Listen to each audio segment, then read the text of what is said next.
আমরা এমন একটা সময়ে বসবাস করছি যেখানে তুমি কখনোই সত্যকে সত্য বলতে পারবে না। যেই নারী দেহ ব্যবসা করে তাকে কখনো তুমি বেশ্যা বলতে পারবে না, তাকে সতী সাবিত্রী নারী বলতে হবে।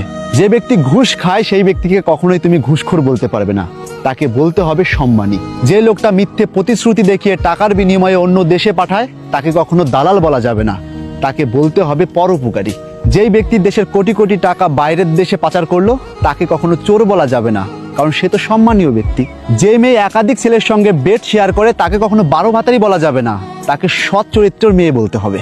দারিদ্রতায় ছেঁড়া ফাটা প্যান্ট পরলে সে ফকিন্নি, আর মিনি স্কার্ট পরে দেহের প্রাইভেট অংশকে দেখিয়ে নাচার নামই মডার্ন কন্টেন্ট ক্রিয়েটার। বউ স্বামীকে পেটালে সে নিরুপায়, আর স্বামী বউকে পেটালে সে অত্যাচারী, সে শারীরিক টর্চার করে। যেই ব্যক্তি দারিদ্রতার জন্য হাত চুরি করলো তাকে ধরে আমরা গাছে বেঁধে পিটাই, অথচ যে কোটি কোটি টাকা নিয়ে অন্য দেশে পালালো তাকে আমরা এটাও করতে পারি না। যে মেয়ে কুত্তা পোষে সেই মেয়ে মডার্ন, আর যে মেয়ে ছাগল পোষে সে গাইয়া খ্যাত। ছেলেরা পাবলিক প্লেসে সিগারেট খেলে কোনো অসুবিধা নেই, কিন্তু একটা মেয়ে ডিপ্রেশনের জন্য কোনো রকম ভাবে একটা সিগারেট ধরিয়েছে, সেটাই জনগণের প্রবলেম, সেটাই সমাজের প্রবলেম।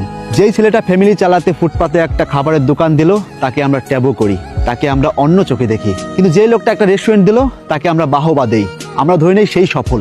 আরে ভাই, দুজনেই তো খাবার বিক্রি করছে তার নিজের ফ্যামিলি চালানোর জন্য।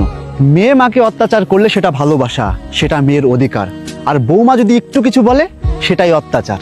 যেই ব্যক্তি উচিত কথা বলে সেই ব্যক্তি সমাজের কাছে খারাপ, আর যেই ব্যক্তি বোকার মতো সবকিছু সয়ে যায় তাকে আমরা বলি ধৈর্য। যেই ব্যক্তির কাছে টাকা পয়সা নেই কিন্তু মানুষের বিপদে সবসময় পাশে থাকে, সেই ব্যক্তি কখনো বাড়িতে আসলে চেয়ার তো দূরে থাক, একটা টুলও এগিয়ে দেয় না। অথচ যেই চেয়ার মেম্বার মানুষের হক মেরে দিয়ে, গম চাল মেরে দিয়ে তার কোষাগার ভর্তি করলো, তাকেই আমরা সবার আগে চেয়ারটা দিই। আমরা প্রতিনিয়ত ক্ষমতাহীন মানুষের উপর ক্ষমতা চালাই, আর ক্ষমতাবান মানুষের কাছে কুত্তা হয়ে যাই। তাই এখনো সময় আছে, নিজেকে বদলান, নিজের চিন্তাধারাকে বদলান, না হলে এমন একটা সময় আসবে যখন এই প্রকৃতি আপনার উপরে আঙুল তুলবে।